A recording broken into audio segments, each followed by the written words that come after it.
Good evening. Tonight we go after a fantastic story. The story that flying saucers from other worlds are visiting our planet, just as we are exploring outer space with our own rocket satellites. Our guest is former Marine Air Corps Major Donald Keyhoe, who has the support of scores of prominent businessmen, military men, and some scientists in his campaign to prove that flying saucers exist. If you're curious to know why Major Keyhoe charges that the United States Air Force is deliberately deluding us when it calls saucer stories the bunk, if you want to hear his own evidence that the saucers are real, and his reaction to the claim of two Americans who say they've spoken with men from Venus, we'll go after those stories in just a moment. My name is Mike Wallace. The cigarette is Parliament. The new high filtration filter, Parliament, presents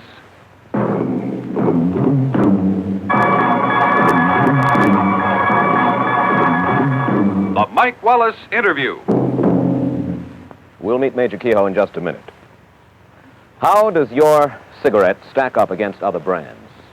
Well, if Parliament's your smoke, you're smoking the best, because now Parliament with the recessed filter is best. That's the new hi-fi for high filtration Parliament. The proof? Well, suppose I show you. First, Parliament is best because only Parliament can give you over 30,000 traps. No other popular cigarette delivers less nicotine and tar. Second, unlike ordinary filters, Parliament's filter is recessed, set deep down inside here, so that trapped nicotine and tar can't get on your lips. And third, because it's recessed, there's no bitter taste of concentrated nicotine and tar to spoil Parliament's pure tobacco flavor. These filter findings are confirmed by the United States Testing Company. Over 30,000 traps, exclusive recessed filter, flavor pure protection. Yes, now smoke the best. High filtration Parliament, now at popular price. And now to our story. Major Donald Keyhoe is the director of the National Investigations Committee on Aerial Phenomena. As head of this private group interested in flying saucers, he's repeatedly attacked the United States Air Force and others for claiming that flying saucers are apparently flights of fancy and not flights by Martians or men from the moon. Independent surveys show that millions of Americans do share his belief in these celestial saucers. Major Keyhoe, first of all, let me ask you this. Most people in the United States, in spite of the fact that I say that millions do believe, I think you will agree that most people in the United States don't believe in flying saucers from outer space. They probably hold the view of columnist Bob Considine, who wrote that flying saucers are products of, for the most part, quote, pranksters, half-wits, cranks, publicity hounds, fanatics in general, and screwballs, end quote. How do you feel about Mr. Considine's charge? Well, I know where he got the story. He got it from Colonel Watson out at the Air Technical Intelligence Center in Dayton. In fact, the colonel went even a little farther, and he said behind every sighting was an idiot, a crackpot, a religious fanatic. That included a lot of high-ranking Air Force pilots, incidentally, and many airline captains, people who were qualified to see these things. But he was just following out an Air Force policy. Well, now, you're not suggesting that Bob Considine is in the pay of the Air Force. He's an independent newsman with a considerable reputation. I mean the colonel. No, I have every respect for Bob Considine. In spite of the fact that he suggests that pranksters, half-wits, and screwballs are responsible for the stories about flying saucers. Well, I wish I could show him any time a list of about 800 witnesses, some of the big names in aviation, including up to the rank of colonel in the Air Force. Mm-hmm. They're still flying, and they're still carrying passengers. They've never been grounded. They're still guiding airliners in, the radar men are, night after night in bad weather. If they're screwballs and incompetents, why are they still on the job? Major Keyhoe, where do you think flying saucers are coming from? I don't know. There is an indication that they could be using Mars as a base. I don't mean they originate there, but every time Mars has approached us in the last 10 years, there's been a noticeable increase in saucer sightings. Mm-hmm. And that's been mentioned officially. In fact, the Canadian official project, on the basis of that, set up an observation station in Canada. You say the Canadian official project. What do you mean by the official? There was an official project called Project Magnet. They set up an observatory at Shirley Bay to try to track these things. And what happened to the official project? You say there was a project. Yes, they ran for about a year, and they had one sighting on a gravimeter, which indicated that something, a very large object, had flown over there. But they finally decided they were spending a little too much money on it, I suppose. Well, certainly they wouldn't have thought that they were spending too much money on it if they believed that that kind of phenomena existed. A lot of people on the project are still working up there on their own time, and certain government officials have still kept the lid on their reports in Canada, just as they do down here. What is your theory? In other words, you suggest that they come from Mars or from other planets, from other solar systems possibly throughout the universe. Is that correct? Yes, and there are a lot of scientists who said the same thing. What is your theory as to the kind of people who fly these, or the kind of beings who fly these saucers?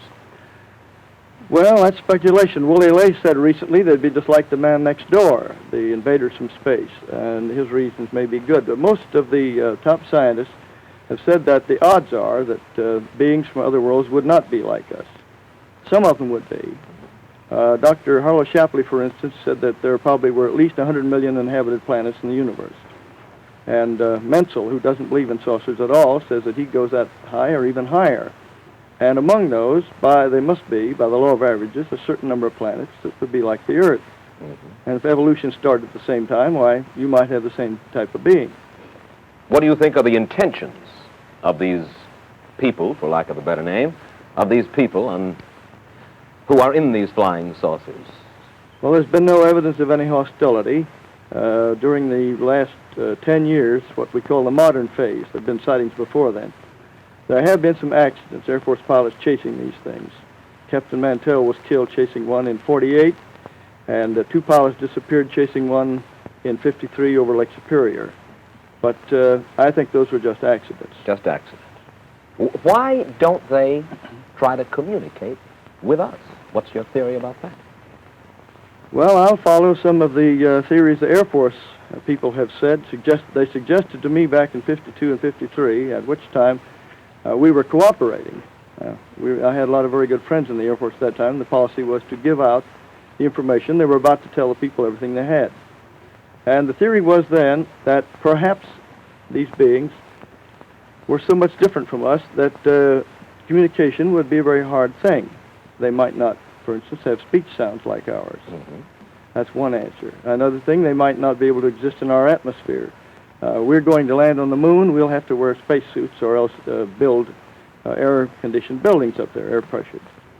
There could be lots of factors like that. Well, do you think they're down here when we do see them to look at us?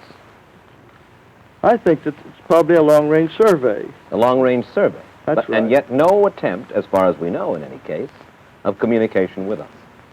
There have been claims of communication, but most of those have been by individuals. The Air Force has not admitted that there's ever been one, and I don't know, our committee hasn't found any cases that we would accept as absolutely verified. All right, now, let's go at it from another point of view, if I may, the Air Force point of view. They agree, undoubtedly, objects have been seen in the sky.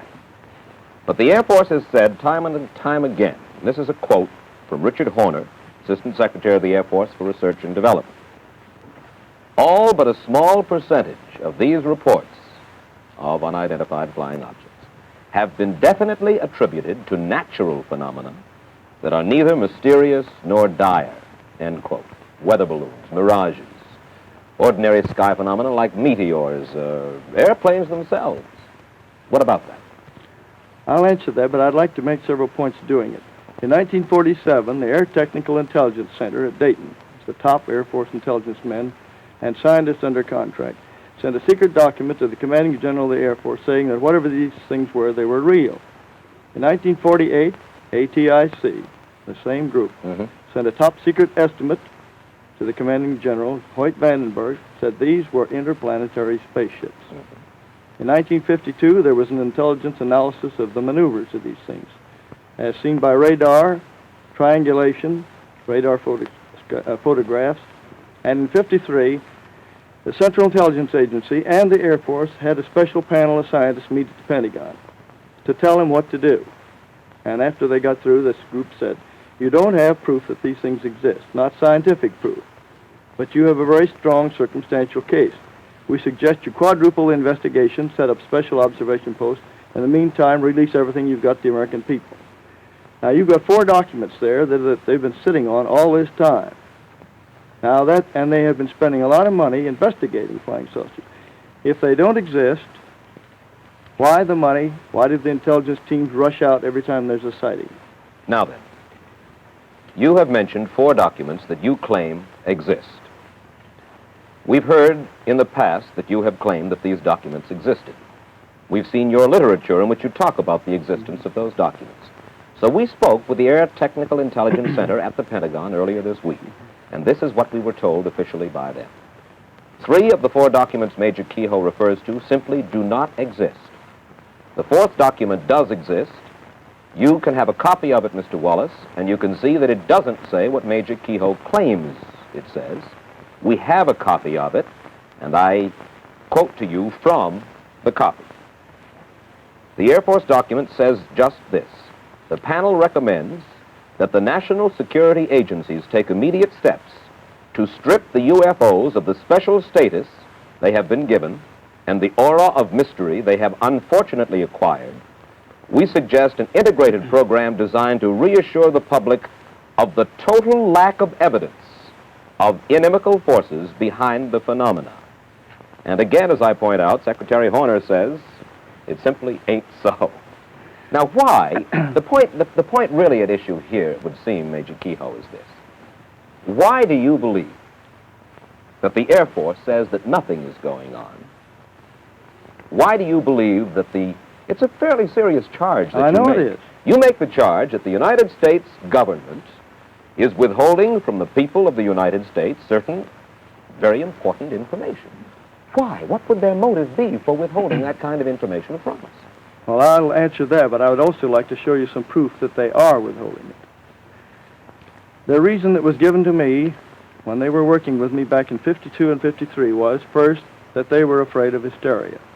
Remember the Orson Welles show way years back when he scared people into the hills with the idea of invading Martians? Then they were also afraid that it would upset organized religion. That was a smaller factor, but there was some fear of it. Later, they were afraid that these accidents, when interceptors had chased these things and had been lost or had crashed, might be considered proof of hostility. Now, I would never have put my name on anything if it were a matter of personal opinion. I've talked to and read the reports of hundreds of pilots and radar men and guided missile trackers who've seen these things, and some of them are very important names. The Air Force says they have this down to 1.9%, but you'll notice the word current in there. They mean we are currently explaining. Now, I have in my possession a copy of Special Report 14, which is their Bible on this. In the back, it has a table showing that 3,201 cases they examined, 19.5% were unsolved, and they admit they still are unsolved. You add up what they've had since then, it makes over 12% of the reports, and those are mostly from the best possible sources. Well, now, wait just a second. I'll use your figures. The Department of Defense released an official bulletin on November 5th, 1957, saying that from June of 55 to June of 57, a 2-year period, just a fraction over 2% of all investigated unidentified flying objects had to be listed as unknown. 2%. So that's your 1.9. What was the period again? 55 to 57. The rest were determined to have been balloons, airplanes, hoaxes, and a category about 12% called insufficient information, which means that the report was so flimsy that there was simply nothing to check on. I must confess that they've certainly shown me no classified material, but they have opened their files quite willingly to us in our preparation for this program tonight. And they've given us very convincing evidence, Major Keyhoe, that it is largely, I shouldn't say largely, I'll say 99 and 44/100% a hoax. Now, you mentioned... A hoax? Well, when I say calling a hoax... a lot of good pilots hoaxers, then. No, not hoaxers. I thank you for correcting me. Not just a hoax, but let's say misinformation or sightings of objects which seem to be one thing but are in fact another. I'm glad that you corrected me about hoax, because it was by no means that much a hoax. But you mentioned a Dr. Donald Menzel, who's a professor of astrophysics at Harvard before. Now, I think you will agree that he's one of the world's most distinguished astrophysicists. Is that not so? I think there are others who are equally capable, but do not agree with him. He is one of the world's most distinguished astrophysicists, though I think we can agree on that. In any case, he stresses, you see, that pilots are not expert observers, that they, as well as others, can see flying saucers when it's only, to quote him, the wrapper off somebody's lunch blowing around in the air, end quote. But again, let's come back to the point, the most important point, Major Keyhoe, and that is why will the Air Force, why will the United States government withhold information from United States citizens? For what reason? Because they're treating them like children, the way they did with the H-bomb at first, and the way they've been doing with other things. Now, I'm not attacking the United States Air Force. I'm attacking a small group in there that has been persistently keeping this from the public, just as they've kept other things. For a long time, you couldn't even mention the idea that we could be hit by missiles from submarines from the Gulf and from both coasts very easily. I knew that years and years ago and tried to get it out, and at the time was discouraged about it. Now, you mentioned this denial of these documents. Now, I'd like to tell you something that happened on the Armstrong Circle Theater. I had requested that those points be in the script, and I was discouraged from it at first by their writer. Then later, some of our Board of Governors insisted that we have those points included. So I said, either I don't go on or we have those in there. So I said, all right. So the script was completely rewritten. Now, those were in the script as it was first rehearsed, but when the second rehearsal came along, and the Air Force saw the mimeograph sheet, the Air Force representative, according to the Armstrong writer, said they would immediately deny it on the air, even though it meant denouncing their own former project chief. Now, the source for this was Captain Edward Ruppelt, who was the head of Project Blue Book for 2 years, and at that time he was considered good enough that he briefed President Truman on these things. Mm-hmm. He was the top man. Rank didn't mean anything. It's your experience that counted. All right.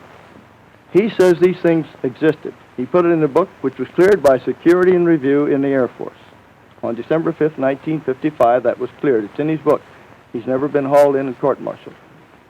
Now, I have here, and if you allow your camera to come in on it, this is a sheet from the script of the Armstrong Theater, which was deleted. This was crossed off, and I was told that I couldn't say it on the air.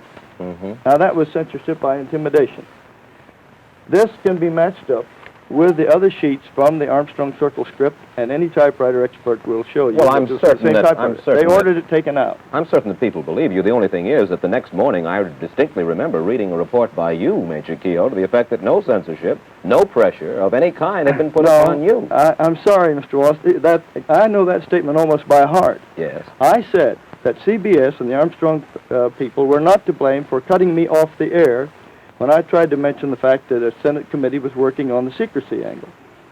I never mentioned this that night to anyone because I had promised that I wouldn't say anything about it on the air that day, the Armstrong people. It was taken out, and I will do this. I will ask the United States Air Force to have the Marine Corps put me on active duty for court-martial if that is not the case. Major Keyhoe, I understand you have 3 new reports on file, which, in your opinion, you have them currently on file. And they're new reports. And these, in your opinion, would convince every person in this country that flying saucers are a fact. Is that correct? They should convince a lot of people because of the names involved. Tell us about it. I told your interviewer in Washington that I couldn't mention the names because they were too high. One of them is a top scientist in this country whose name would be known to everybody. Well, why wouldn't he want his... Because he's afraid of the official ridicule. He's afraid of official ridicule? That's right. More afraid of official ridicule than of possibly alerting the country to a serious national danger? You'd be surprised how many people give us reports and they say, please keep my name confidential. Well, I'll give you one report which came to us. The name has to be left out. In 1951, a UFO circled the fleet in Korean waters. It circled it at high speed, and they launched several planes to try to get a close in on it. They got a radar lock on. That is, the radar was guiding the planes toward the object. Mm-hmm. This was picked up by radars on 14 naval vessels. This object circled about, for a half an hour or more, and then it took off at a speed way over in excess of 1,000 miles an hour. Mm-hmm. This report was certified, and 9 members of our Board of Governors saw it, signed it, and agreed that they had seen it, and agreed to the contents. Yeah.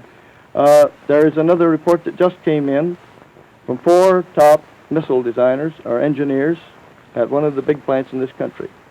They saw an elliptically shaped object and 2 small round disc-shaped objects flying with it over California, November 11th, 1957, at a speed of at least 5,000 miles an hour. These men are well qualified to know what they see, with broad daylight, not a cloud in the sky. There have been cases even where the Air Force has shot at these things. Now, if there's nothing there and they don't exist, why do they shoot at them? You mentioned Mr. Horner. The day after Mr. Horner said that the Air Force was not concealing anything, Captain Gregory Oldenburg, a public information officer at Langley Field, refused to let an ad be inserted in the Langley Base Flyer, their newspaper, which asked that anybody interested in UFOs please communicate and form a little group. He said, I must refuse to do this because the dissemination of information on UFOs is contrary to Air Force policy and Air Force Regulation 200-2. And I have a copy of it here in case you want to see it. Well, Major Keyhoe, I must say that the Air Force tells us they don't question your motives, but they do question the accuracy of a good deal of your information, and for that reason they say you have been, and were they to, in a sense, throw open an invitation to all people who cite UFOs to get in touch with them once again. They'd get all kinds of cranks, hoaxers, and so forth, and you see, they run down every one of these sightings, and it has cost them a tremendous amount of money to no avail over the past few years. That's what they told you. That is what they told me. Now, sir, in a moment I'd like to ask you this. In the past few years, millions of flying saucer enthusiasts have become excited about the stories of 2 men, George Adamski and Howard Menger.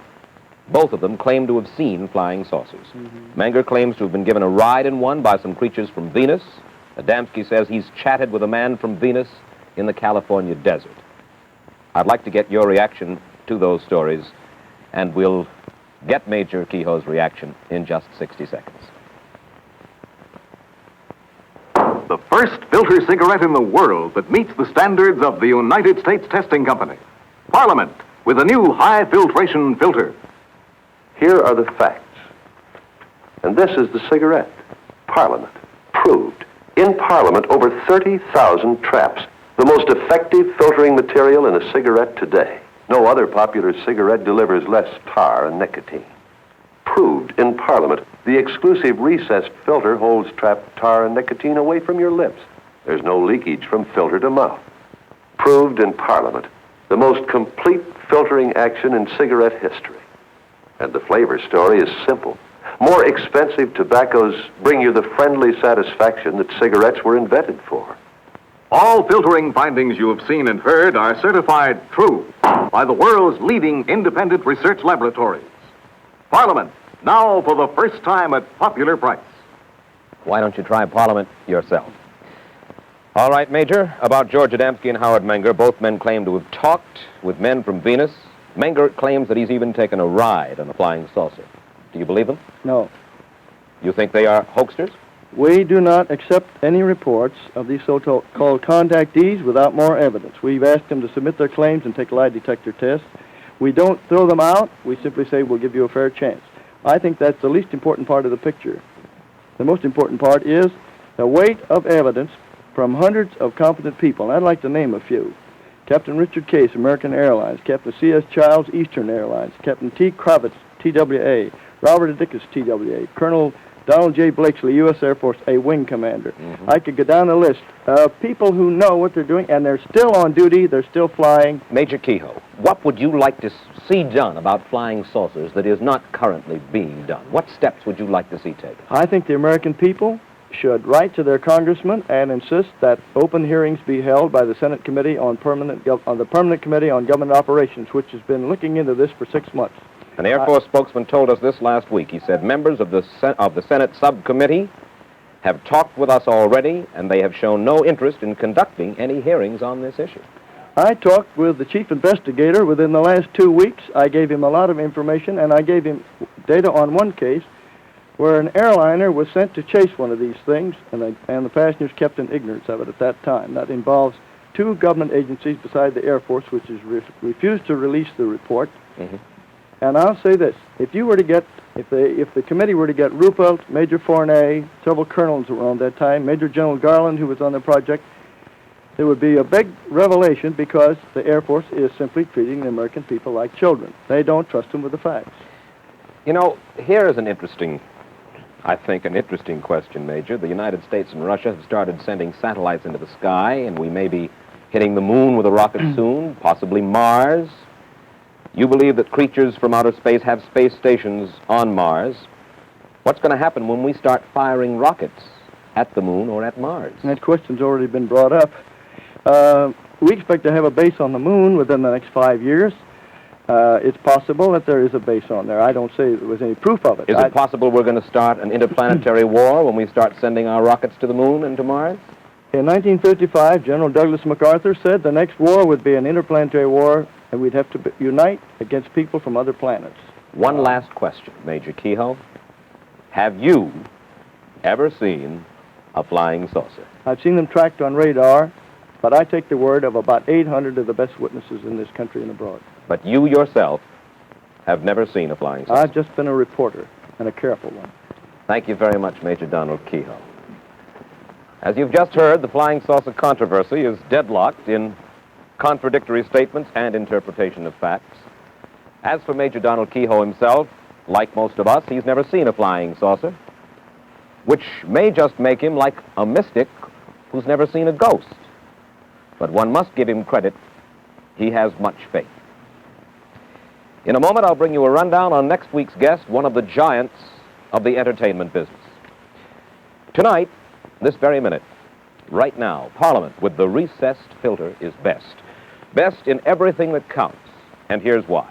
First, over 30,000 traps in this filter. No other popular cigarette delivers less nicotine and tar.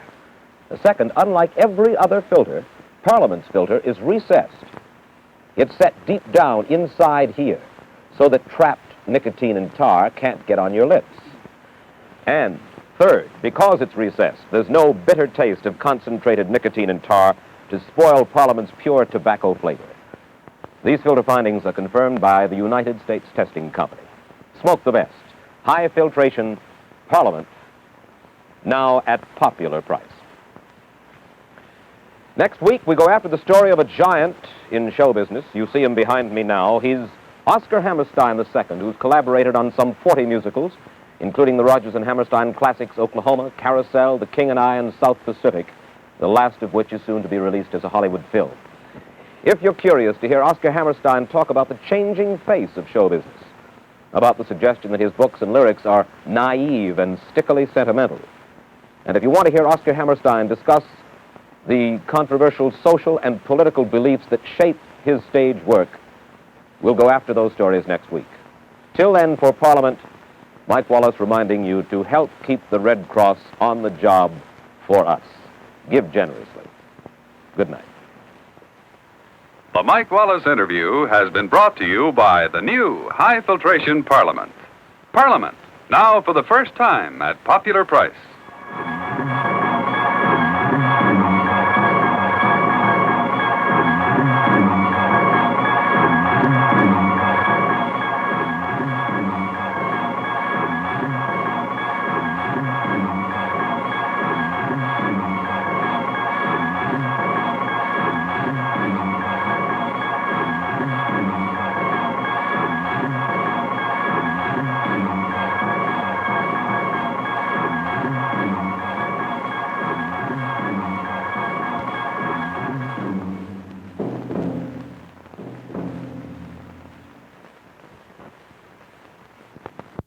Sid Caesar as the German professor discusses childcare with Imogene Coca tomorrow night. Don't miss the fun on ABC Television Network.